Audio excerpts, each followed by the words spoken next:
Friends, நம்ம இன்னைக்கு பார்க்க போகிறது புளிச்சக்கீரை தொக்கு எப்படி செய்யறன்றது பார்க்க போகிறோம்.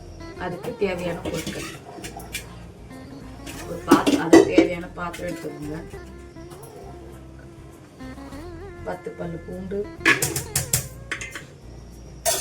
10 பச்சை மிளகாய், 2 வெங்காயம் அரிஞ்சு வச்சிருக்கிறது, இதையும் சேர்த்துக்கோங்க. அதில்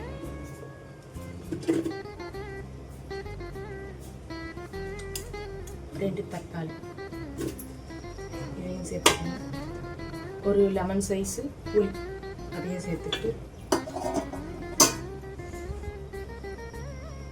புளிச்சக்கீரை கழுவி அலசி வச்சிருக்கேன்.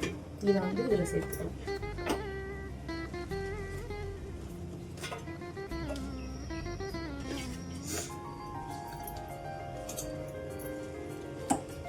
ஒரு கட்டு கீரை,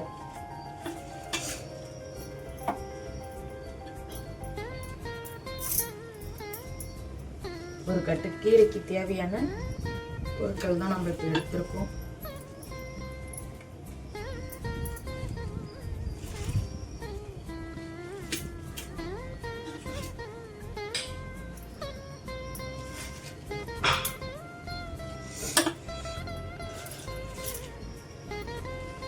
இது வந்து நம்ம வேக வச்சும் செஞ்சுக்கலாம், இல்லை வெறும் வானிலை ஒரு ஸ்பூன் எண்ணெய் ஊற்றி இதை அலசி அதில் போட்டு நல்லா வதக்கிட்டு வதக்க என்ன ஆகும், அது வந்து குழைய ஆரம்பிக்கும். குழைய சொல்ல அது ஒரு டேஸ்ட்டாக இருக்கும். இப்படி செய்யறது ஒரு டேஸ்ட். இது ஃபுல்லாக போட்டாச்சு. வந்து அதுக்கு தேவையான தண்ணி ஊற்றிட்டு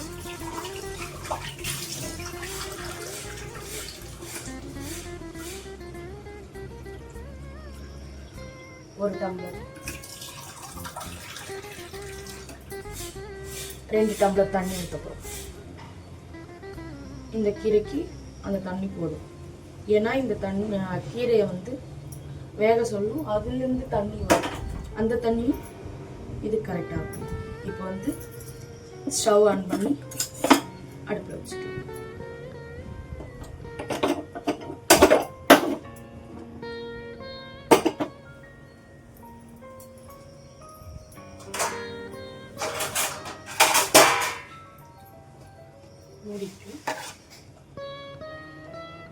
இது வந்து வேக வேக அதுக்குள்ளே போயிடும். இப்போ புளிச்சக்கீரை சாதத்துக்கு தேவையான தொக்கு தாளித்து எடுத்துக்கலாம். அது தாளிப்பு எப்படி செய்யணுன்றது பார்த்திங்கன்னா, ஒரு அடுப்பத்தை வச்சு கடாயை வச்சுக்கிங்க.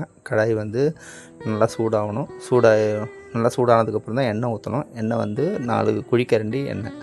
நம்ம குழம்பு கரண்டி இருக்குது பார்த்திங்களா, அந்த குழம்பு கரண்டியில் 4 கரண்டி எண்ணெய். அப்போ தான் நம்ம வந்து ஒரு கட்டு கீரைக்கு கரெக்டாக இருக்கும். அந்த எண்ணெய் பிரிஞ்சு வந்தால் தான் சாப்பாடு வந்து நல்லா சுவையாக இருக்கும். அதுக்காக தான் எண்ணெய் சூடாகிற வரைக்கும் வெயிட் பண்ணுங்கள். சூடானதுக்கப்புறம் பார்த்திங்கன்னா உளுந்து, கடலப்பருப்பு, வேர்க்கடலை அதை வந்து நம்ம ஒரு அளவு எடுத்துருக்கோம். அந்த அளவு போட்டுக்க வேண்டியது தான். போட்டு அது வந்து நல்லா பொன்னிறமாக வறந்து வர வரைக்கும் வெயிட் பண்ணுங்கள். கொஞ்சம் அப்படியே பொன்னிறமாக ஆனதுக்கப்புறம் பார்த்திங்கன்னா நம்ம காஞ்ச மிளகாய் வந்து கட் பண்ணி வச்சுருக்கோம். கூட கொஞ்சம் கருவேப்பிலை போட்டு நல்லா வறுத்துக்குங்க. நல்லா பொரிஞ்சு வந்த உடனே பார்த்திங்கன்னா நம்ம வந்து பச்சை மிளகாய், பூண்டு சேர்த்து அரைச்சி பாதியமாக அரைச்சி வச்சுருக்கோம். அந்த விழுது வந்து அது கூட ஆட் பண்ணிக்கணும். அது வந்து நம்ம புளிச்சக்கீரைக்கு பார்த்திங்கன்னா காரம் எவ்வளோ தான் கொடுத்தாலும் அது வந்து ஒரு நல்ல ஒரு டேஸ்ட்டு கிடைக்கும். ஏன்னா புளிப்பு இருக்கும், ப்ளஸ் காரமும் சேர்ந்து வர சொல்ல தான் அது வந்து நமக்கு அந்த ருசி கிடைக்கும். வந்து எவ்வளோ தான் காரம் கொடுத்தாலும் பத்தாதன்ற மாதிரியே இருக்கும். நமக்கு கூட வந்து பெருங்காயம் தூள் ஆட் பண்ணிங்க. தாளிப்பு அது எண்ணெயிலே போட்டிங்கன்னா அந்த பெருங்காயத்தோட வாசனை ரொம்ப நல்லா நமக்கு கிடைக்கும். கூட பார்த்திங்கன்னா மஞ்சத்தூள் வந்து ஆட் பண்ணிக்கலாம். நம்ம இப்போது இது கூட சேர்க்க சொல்லும். மஞ்சத்தூளோட நம்ம இது பெனிஃபிட்ஸ் எல்லாருக்குமே தெரியும். அது வந்து ஆன்டிசெப்டிக், நல்ல ஒரு உணவுக்கு எதுலேயும் ஆட் பண்ணோன்னா ஒரு நல்ல ஒரு சுவை கொடுக்கும், நிறம் கொடுக்கும் அப்படின்ட்டு. அதனால் மஞ்சத்தூள் ஆட் பண்ணிங்க. எண்ணெயிலே போட்டிங்கன்னா அந்த கலர் கிடைக்கும்ன்றதுனால. ப்ளஸ் அப்படியே நம்ம பார்த்திங்கன்னா உப்பு ஆட் பண்ணிக்கலாம். எவ்வளோ தேவையான உப்பு, இந்த தாளிப்புக்கு தேவையான உப்பு நம்ம ஆட் பண்ணிக்கணும். ஆனால் உப்பு பத்தலைன்னா நம்ம மறுபடியும் ஆட் பண்ணிக்கலாம். ஆனால் தொக்கு சேர்ந்ததுக்கப்புறம் நம்ம வந்து டேஸ்ட் பண்ணி பார்த்துட்டு தேவையான உப்பு நம்ம ஆட் பண்ணிக்கலாம். இப்போ வந்து பார்த்திங்கன்னா நம்ம ஆல்ரெடி அரைச்சி வச்சுருக்கோம் பார்த்திங்களா, அதை வேக வச்சு அரைச்சி எடுத்துருக்கோம். அதை வந்து அந்த விழுது வந்து இது கூட ஆட் பண்ணிக்கலாம். ஆட் பண்ணிட்டோம் அப்படின்னா நல்லா மிக்ஸ் பண்ணி எடுத்துக்கணும். அது வந்து அந்த எண்ணெய், கடலப்பருப்பு, வேர்க்கடலை எல்லாமே நல்லா மிக்ஸ் ஆகிற மாதிரி நல்லா கலரி எடுத்துக்கலாம். கலரி எடுத்து பார்த்திங்கன்னா ஒரு 20 நிமிஷம் இந்த அடுப்பில் அப்படியே விட்டு அப்பப்போ கை விட்டு கலரி வைக்க வேண்டியதுதான். இது வந்து நம்ம ஜார் வாஷ் பண்ண அந்த தண்ணி அதை வந்து ஆட் பண்ணிக்கணும். ஆட் பண்ணி இந்த தண்ணி சுண்டுற வரைக்கும் நம்ம அதை அப்படியே அடுப்பில் விட்டுற வேண்டியது தான். அப்பப்போ கை விட்டு கலரி மட்டும் விட்டுக்குங்க. ஆனால் அடிப்பிடிக்கும். அதே மாதிரி கொஞ்சம் இதானோன்னா தெறிக்க ஆரம்பிக்கும். அடுப்பு வந்து சிம்மில் வச்சுக்கோங்க. அப்போ தான் வந்து மேலே தெறிக்காமல் இருக்கும். இந்த பபுள்ஸ் வந்துகிட்டே இருக்கும். நல்லா கலரி எடுத்துட்டோன்னா இவ்வளோ தான் புளிச்சக்கீரை சாதத்துக்கான தொக்கு தேவை. இது வந்து நம்ம உப்பு பார்த்துட்டு ஆட் பண்ணிக்கலாம். இதில் ஸ்பெஷலாக நம்ம சேர்க்குறது பார்த்திங்கன்னா இந்த பொடி மட்டும்தான். இந்த பொடி நம்மளே வீட்டில் அரைச்சி எடுத்து வச்சுருக்கிறது. இந்த புளிச்சக்கீரை சாதம், புளி சாதம் இதுக்கெலாம் மட்டும் இந்த மாதிரி ஸ்பெஷலாக ஒரு பொடியை அரைச்சிப்போம். மற்றபடி நம்ம எல்லா சாப்பாட்டுக்கும் வந்து பார்த்திங்கன்னா சாதாரணமாக ஒரு பொடி ஒன்று அரைச்சிப்போம். இந்த பொடி வீடியோ வந்து நான் அப்புறமா உங்களுக்கு அப்லோட் பண்ணுறேன். அதை நீங்கள் பார்த்து தெரிஞ்சுக்கலாம்.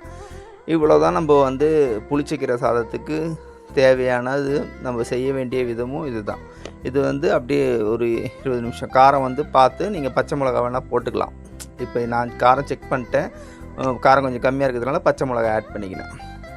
இது மாதிரி நீங்கள் பண்ணி பார்த்தீங்கன்னா அது உங்களுக்கு அந்த டேஸ்ட்டு காரம் எல்லாமே கரெக்டாக வர வரைக்கும் நீங்கள் பண்ணி எடுத்துக்கலாம். இவ்வளோ தான் நம்ம புளிச்சக்கீரை சாதத்துக்கு செய்ய வேண்டியது. புளிச்சக்கீரை சாதத்தோட பெனிஃபிட்ஸ் என்னன்றது நிறைய இருக்குது. நான் ஆல்ரெடி ஒரு ஷார்ட்ஸ் ஒன்று போட்டிருக்கேன். ஆனால் இதில் வந்து என்னென்ன விட்டமின் இருக்குது, நம்ம எதுக்காக சாப்பிட்லாம் அப்படின்ற மாதிரி யூஸ்வலாக நம்ம சாப்பாடு கலர்ற மாதிரி தான். சாப்பாடு ஆல்ரெடி வடித்து வச்சுருக்கோம். அதில் கொஞ்சம் எண்ணெய் விட்டுக்கலாம். எண்ணெய் விட்டு சாப்பாடு நல்லா கலர்னதுக்கப்புறம் இந்த தொக்கு அது கூட சேர்த்து ஆட் பண்ண போகிறோம். ஆட் பண்ணுறதுன்னு பார்த்திங்கன்னா மொத்தமாக ஆட் பண்ணுறக்கூடாது, கொஞ்சம் கொஞ்சமாக. ஆனால் ரொம்ப புளிப்பாக இருந்தாலும் சாப்பாடு வந்து சாப்பிட்றதுக்கு ஒரு இதுவாக இருக்கும், ரொம்ப புளிப்பாக இருக்கும்.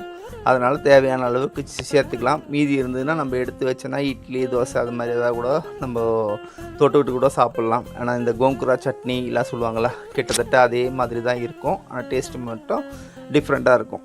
ஆனால் அது ஆந்திரா ஸ்டைலில் செய்கிறதுனால, இது நம்மளோட கடை ஸ்டைலில் செய்கிறதுனால இந்த ஒரு இது இருக்கும். நீங்கள் வந்து இவ்வளோ தான் நம்ம புளிச்சக்கீரை சாதத்துக்கு செய்ய வேண்டியது. இதில் வந்து தேவையான அளவுக்கு நம்ம உப்பு ஆட் பண்ணிக்க வேண்டியது தான். உப்பு ஆட் பண்ணி பார்த்துட்டோன்னா சூப்பராக இருக்கும், அல்டிமேட்டாக இருக்கும். வீடியோ பாருங்கள், லைக் பண்ணுங்கள். தேங்க்யூ.